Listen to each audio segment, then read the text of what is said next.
Tu es là, assis devant ton ordinateur, la tête dans les mains, tu as tout essayé, il n'y a rien qui marche, tu sens que tu es bloqué, impuissant, seul et tu te demandes finalement, est-ce que tout ça, ça vaut vraiment le coup? Alors, si tu te reconnais dans cette description, je peux te dire que cette vidéo, elle va changer ta vie parce que je vais te donner les 4 outils exacts que j'utilise personnellement pour traverser tous les moments difficiles comme on en a tous dans la vie, que ce soit sur le plan personnel ou professionnel. Le but, c'est pas de ne pas avoir de problèmes, en tant qu'entrepreneur, on en aura toujours, mais c'est de savoir traverser ces problèmes. Moi, ça m'a permis de traverser des faillites, des pertes allant presque jusqu'à 1 million d'euros, des moments où j'avais envie de tout abandonner, mais en même temps, c'est aussi ce qui me permet aujourd'hui de vivre en mode semaine de 4 heures. Donc, si tu veux savoir comment traverser n'importe quel moment difficile, comment sortir plus fort de chaque épreuve, comment transformer chaque obstacle en tremplin, alors reste bien jusqu'à la fin parce que ce que tu vas voir ici, les outils que je vais te partager, je suis certain que personne ne te l'a jamais enseigné. Alors c'est parti. Alors un petit préambule avant de te donner les outils, laisse-moi te dire une vérité que tu dois absolument comprendre. Quand tu es dans un moment difficile, ce qui est cassé, ce n'est pas la situation, d'accord? Ce qui est cassé, c'est ton ressenti vis-à-vis de la situation. Écoute-moi bien.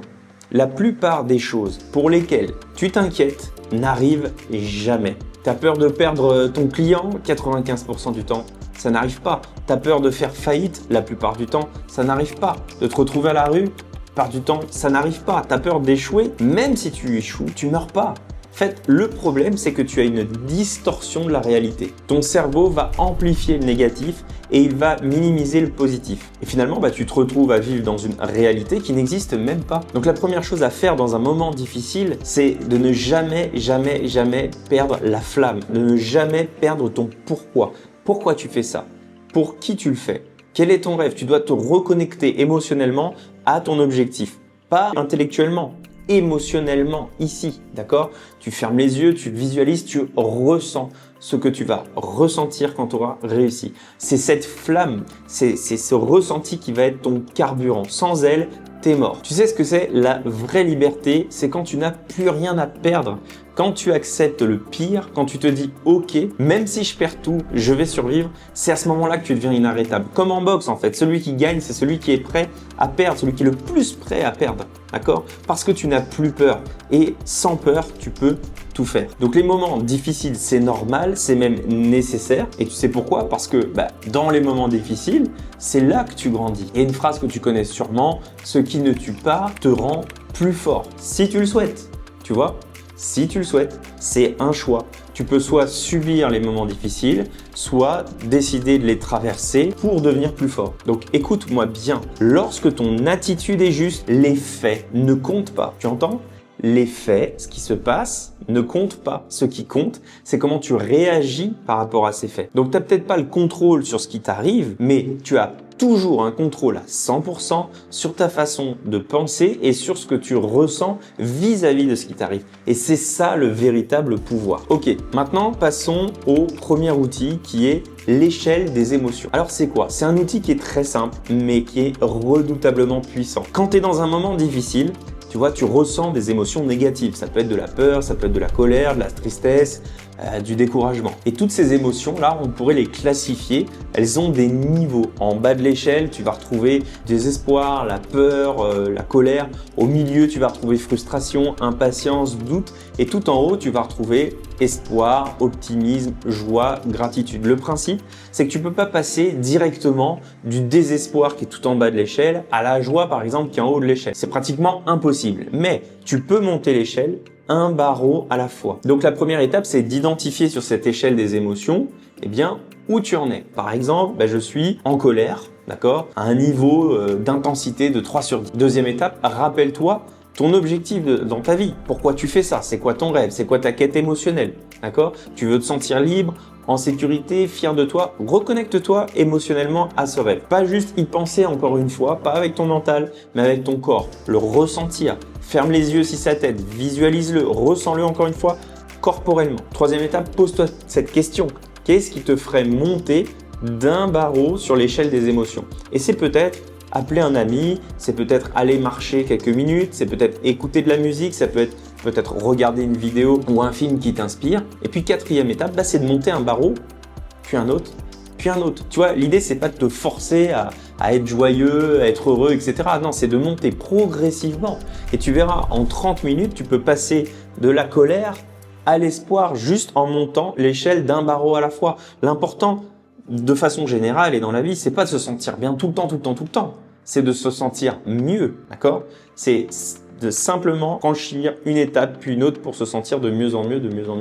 Alors, le deuxième outil, c'est l'art du questionnement. C'est un rituel, je dirais, d'auto-coaching, en général qui est en 10 étapes. Et quand tu es dans un moment difficile, eh bien, tu vas te poser ces 10 questions. Et ça va tout changer. Je vais te les donner, tu prends des notes et dans un moment difficile, tu les appliqueras. Première question, quel est le point qui te pose problème actuellement? Définis le problème clairement. Deuxième question, quelle est selon toi la cause de ce blocage et depuis quand est-ce que ça dure? Donc tu peux creuser des variantes, par exemple, c'est la peur de quoi qui se cache derrière ce problème? Dans quel domaine de ma vie est-ce que j'ai pas cette peur-là?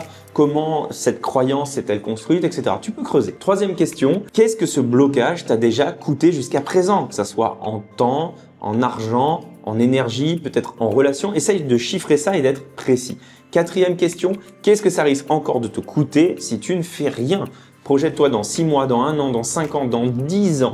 Si tu ne changes rien, où tu seras? Cinquième question, est-ce que tu es en train de t'en accommoder ou est-ce que tu décides maintenant de dire stop? C'est une décision maintenant. Sixième question, qu'est-ce que tu veux vraiment aujourd'hui? Sois précis, pas être heureux, d'accord? Non. Par exemple, je veux gagner 10 000 euros par mois, je veux me sentir libre, je veux être fier de moi, etc. Septième question, qu'est-ce que ça va changer dans ta vie si tu obtiens ce que tu veux? Bien, comment tu te sentiras? Comment tu vivras? Essaye de faire appel à tes 5 sens ici. Huitième question, qu'est-ce que tu es prêt à faire pour l'obtenir? Là, tu t'engages.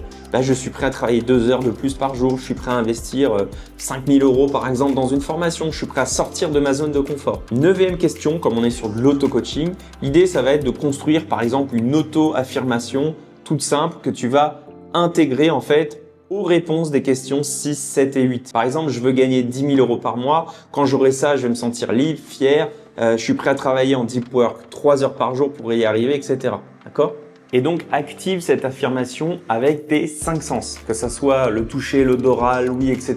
Tu sais, on pense en images, d'accord? Donc, fais-toi une image mentale claire. Et enfin, 10e question, on pourrait même dire 10e étape, c'est de mettre en place comme ça un rituel pendant 21 jours où tu vas te projeter d'un point de vue de tes ressentis tous les jours par ta présence, par ta respiration, par ton ancrage.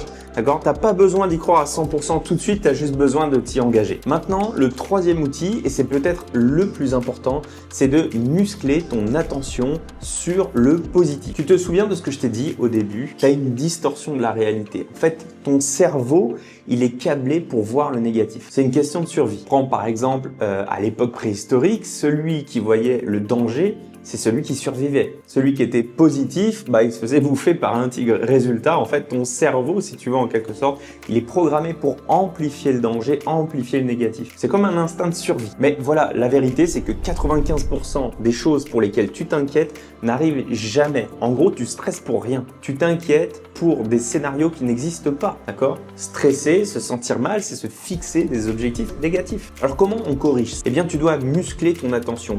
Tout comme tu vas muscler ton corps quand tu vas à la salle de sport, tu dois entraîner ton cerveau à remettre son attention sur le positif. Et il y a un petit exercice quotidien, c'est qu'à chaque fois que tu penses à quelque chose de négatif, tu t'arrêtes, tu te poses cette question. Est-ce que c'est un fait, ce qui va arriver, ou est-ce que c'est une peur? Le fait, c'est quelque chose qui s'est vraiment passé. La peur, c'est quelque chose que tu imagines. 95% du temps, tu verras, c'est une peur, c'est pas un fait. Et donc là, tu rediriges ton attention et tu te demandes qu'est-ce qui va bien dans ma vie en ce moment. Par exemple, tu as peut-être et certainement un toit sur ta tête, tu as certainement de la nourriture, tu as certainement, et je te le souhaite, en santé, des amis, des projets. En gros, tu forces ton cerveau à rediriger son attention sur ce qui est positif. Au début, c'est dur, mais tu verras, au bout de quelques jours, en fait, ça devient automatique et ta vie change. Et si tu veux aller encore plus loin, il y a une technique qui s'appelle l'EFT, Emotional Freedom Technique. C'est une technique de libération émotionnelle dans laquelle en fait tu vas tapoter certains points de ton corps tout en répétant certaines affirmations et ça vient libérer des blocages émotionnels. C'est vraiment très puissant comme approche. Je te recommande de creuser le sujet, voire même de prendre rendez-vous avec un praticien EFT. Je t'assure, ça va accélérer le processus et ça va te débloquer des choses que tu ne peux pas voir tout seul. Enfin, le quatrième outil, en réalité, c'est les principes de résilience. Ce sont des phrases, ça peut être des vérités que tu peux te répéter en fait tous les jours. On est bombardé d'informations, choisis les informations que tu as envie de te bombarder. Je vais t'en donner 15 qui ont vraiment impacté ma vie. Lorsque ton attitude est bonne, les faits ne comptent pas. Les pensées sont des choses.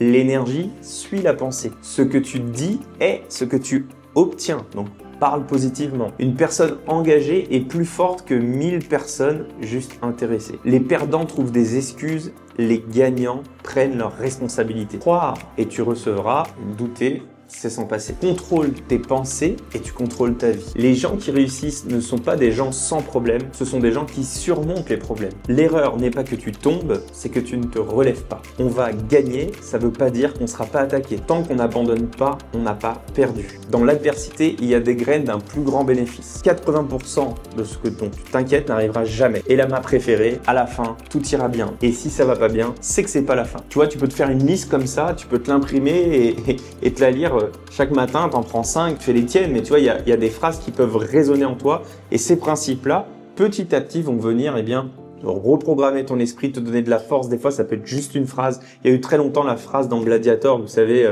ce que l'on fait dans sa vie résonne dans l'éternité. Ça, je trouve cette phrase très puissante. Ok, maintenant, voyons le plan d'action. Qu'est-ce que tu fais concrètement? Donc aujourd'hui, maintenant, par exemple, tu peux te reconnecter à ta flamme. Comme je te disais, pourquoi tu fais ça? Mets des images, ressens ton objectif, pas juste y penser. Ok, connecte-toi. Deuxièmement, utilise l'échelle des émotions. Où en es-tu maintenant? Tu es d'un niveau de 1 à 10, puis monte d'un barreau, puis d'un autre, puis d'un autre. Peut-être faire le rituel des 10 questions. Prends 30 minutes, réponds par écrit et design-toi ce que tu vas te dire. Muscle ensuite ton attention sur le positif. À chaque pensée négative, est-ce que c'est un fait ou est-ce que c'est une peur? Redirige-toi vers ces 3 choses positives et fais ça suffisamment longtemps pour que ça devienne automatique. Essaye d'avoir de la force de caractère et écris tes principes, ok? Les quelques phrases, je t'en ai donné des exemples, mais tu peux en trouver toi-même, qui peuvent te donner de la force qui résonne en toi. Donc si tu passes un moment difficile, tu peux utiliser un de ces 4 outils qui vont te donner la force intérieure pour le surmonter. Encore une fois, quand tu as un problème, c'est toujours à l'intérieur que ça se passe. Ce n'est pas à l'extérieur. D'ailleurs, souvent, quand tu racontes tes problèmes, quelqu'un de l'extérieur, lui, n'est pas affecté en fait émotionnellement et donc souvent peut t'aider à prendre des meilleures décisions. Il a de la hauteur. Et n'oublie jamais qu'il y a des opportunités qui apparaissent. L'important, c'est de faire travailler la partie la plus intelligente de notre cerveau et de ne pas faire travailler la partie reptilienne qui, elle, cherche juste à fuir ou à se battre et te fera prendre des mauvaises décisions. Donc écoute-moi bien, les moments difficiles, ils ne vont jamais disparaître. Même quand tu auras atteint tous tes objectifs, il y aura toujours des moments difficiles. Ici, la différence, c'est que tu auras des outils pour pouvoir les traverser. Tu seras plus une victime, tu seras acteur. Et souviens-toi, 95% de ce dont tu t'inquiètes n'arrivera jamais. Tu vis dans une réalité déformée. Muscle ton attention. Remets-la sur le positif. La liberté, c'est quand tu n'as plus rien à perdre. Accepte le pire et je t'assure que tu deviendras inarrêtable. Car il n'y a rien dont tu dois avoir peur si ce n'est la peur elle-même. Deviens un expert dans l'art de surmonter les problèmes. Et maintenant, j'espère que tu as des outils pour mieux les surmonter. Donc maintenant, tu as 2 options. Tu peux évidemment les appliquer par toi-même. Je me les suis appropriés, donc tu peux y arriver. Tu peux les utiliser, traverser les challenges que tu rencontres dans ta vie. Et si tu es entrepreneur, tu as une deuxième option, c'est que je peux t'aider à te développer une résilience de champion. J'accompagne d'ailleurs 5 entrepreneurs par mois. Le lien est en description. C'est très classique, mais on va s'appeler pendant quelques minutes. On va voir concrètement ce qui te bloque et je vais te montrer comment je peux ou pas t'accompagner à atteindre ton objectif. Alors dis-moi en commentaire, quel outil tu vas utiliser en premier ou dis-moi si tu connais d'autres outils, ça m'intéresse, je te réponds personnellement. Si cette vidéo t'a plu, pense à liker, à t'abonner. D'ici là, garde la flamme et je te dis à très vite, ciao.